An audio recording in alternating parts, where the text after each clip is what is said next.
The boy's eyelids grow very heavy. The drone of the mosquitoes does not bother them. Edward remembers the velvety tarantula high in the canopy.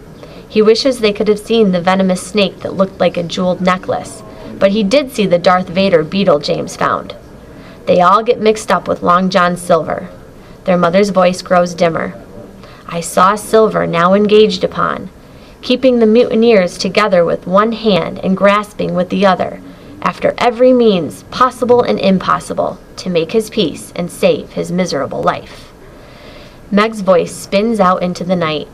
The words dissolve into the thick, humid air of the rainforest. They become meaningless sounds in the darkness. The palm viper coiled in the buttressed roots of the acacia tree might hear them, but more meaningful is the flick of an annel's tail in the nearby philodendron leaf. An ocelot on the prowl has passed the empty web of slingshot spider and moves toward the strange sounds. A chameleon clamps 2 toes on one side of a stem and 3 on the other and listens to the soft burr of noise from inside, the place it cannot see. In the understory, above the chameleon, a frog slaps its sticky padded feet on a palm frond and freezes. Are these the sounds of its enemy, the kotai? And far overhead in the canopy, a fruit bat cocks its sonar toward the dark little cabin 100 feet below as it swoops through the night, dropping a seed here, a seed there. The words, the strange sounds, melt into the night as a tiny bromeliad begins to grow in the silence and invisibility high above. The bat flies on. The boys are sound asleep. Meg walks out onto her porch and down the steps to the ground. The rain has begun again, as it so often begins, with single, separate drops sounding more like thuds than the tiny plinks of city rain.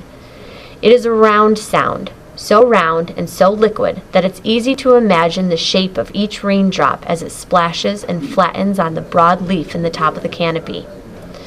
Within these first few seconds, she can actually hear the rain high up above before she can feel it. But the drops continue, finding their way down through the layers. The clouds let loose bellyfuls of moisture. One rain sphere slides into another until the water falls in thin strands.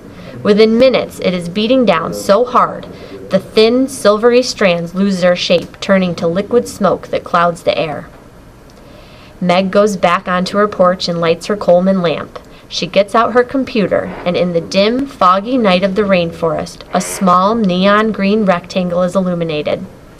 She needs to enter the latest figures on the leaf-eating patterns that she has mapped on the graph paper, as well as yesterday's insect inventories. She is alone. Meg spends much of her time alone in the canopy, and then back on the forest floor, pondering what she has seen above. But despite the solitariness of her work, the lonely hum of the computer, and the clicking of the keys, in the back of her mind is the consoling knowledge of the other scientists and pioneers.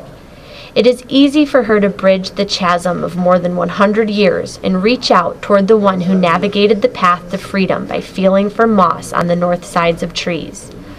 Were Harriet Tubman's experiences so different from her own? Didn't they both have to trust their knowledge of the earth and find their way through a tangled darkness? It has been a long day, an anxious one with the kids up in the canopy, but the very thought of Harriet Tubman is strangely reassuring.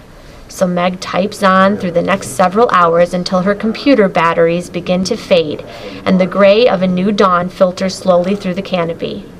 In just another few hours, it will be time for her to climb into her safety harness and navigate her way up once more through the understory and into the canopy for another day of work on this, the last frontier of the rainforest.